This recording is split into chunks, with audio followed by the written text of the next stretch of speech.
یہ بات بڑی اہم ہے، کیونکہ جب تک ملک میں انصاف کی فراہمی، قانون کی بالادستی نہیں ہوگی تو وہ ملک کبھی ترقی نہیں کر سکتا۔ خان صاحب نے جس استقامت سے، جس بہادری سے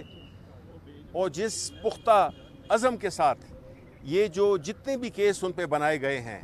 چاہے وہ القادر یونیورسٹی کا ہو، چاہے وہ توشہ خانہ کا ہو، چاہے وہ یہ سائفر کیس ہو یا عدت کیس ہو۔ اب دیکھیں جو عدت کیس ہے اس میں آپ نے دیکھا ایک طرف تو ہمیں یہ ہوا کا ایک تازہ جھونکا ملا جس پہ کہ ہم بہت خوش ہیں اپنے لیڈر کے لیے اور اپنے ملک کے لیے اور اپنے انصاف کی فراہم کرنے والے اداروں کے لیے، کیونکہ ان سے اس قسم کے انصاف کے فیصلوں سے ان کا بھی ان کی جو کریڈیبلٹی ہے وہ بڑی ہے۔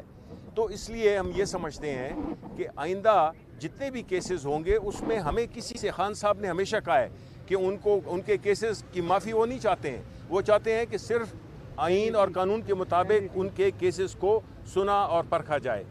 انشاءاللہ ہم یہی امید، اس وقت ہم کو پتہ ہے کہ ہمارا ایک دوسرا اہم کیس سپریم کورٹ میں لگا ہوا ہے جس کی آج پہلے دن اس کی سماعت ہوئی، اور وہ ہے ہماری ریزرو سیٹس۔ یہ وہ ہے جنہوں نے عمران خان اور اس کی پارٹی پہ اعتماد کرتے ہوئے پاکستان کے اکثریت نے ان کو ووٹ دیا، لیکن وہ راستے میں ہم سے چرا لیا گیا۔ اب ہم جو سپریم کورٹ میں جو ہمارا کیس ہے وہ صرف یہی ہے کہ جو عوام کا مینڈیٹ ہے وہ واپس کیا جائے، نہ صرف کہ الیکشن ٹریبونل کے ذریعے بھی، اور یہ جو ریزروڈ اور مائنورٹی سیٹس ہیں وہ ہمیں پاکستان تحریک انصاف کو ملنی چاہیے۔ یہ انصاف کا تقاضا ہے، یہ جمہوریت کا تقاضا ہے، اور یہ اس اسپرٹ کا مظاہرہ ہے جس سے کہ ہماری جو عوام نے ہمیں مینڈیٹ دیا ہے وہ ہمیں واپس ملا جائے۔ اور ہم یہ سمجھتے ہیں کہ پاکستان تحریک انصاف ایک پرامن، ایک سیاسی، اس ملک کی سب سے بڑی سیاسی جماعت، نہ صرف ووٹوں کی صورت میں بلکہ پارلیمنٹ میں ہماری جو عددی اکثریت ہے، چاہے وہ سینٹ میں ہو یا لوور ہاؤس میں ہو، اس سے یہی ظاہر ہوتا ہے کہ باوجود تمام تر کوششوں کے کہ عوام کے اصلی نمائندے نہ آ سکیں، وہاں پہ عوام نے اپنا فیصلہ دیا ہے، اور ہماری جنگ یہی ہے کہ اس ملک میں قانون کی بالادستی ہو اور اس سے ہمارے جو ملک کی ترقی ہے وہ ممکن ہو سکے۔ آخر میں یہی ہے کہ عمران خان اس ملک کے دلوں کی دھڑکن ہے،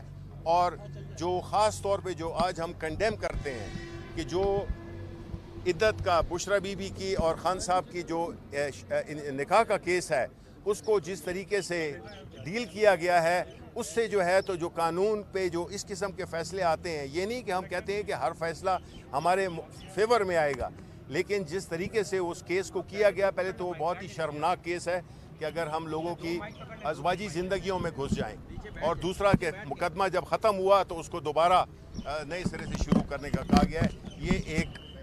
بلیک ڈاٹ ہے اپنا جوڈیشری کے اس میں ہسٹری میں۔ شکریہ۔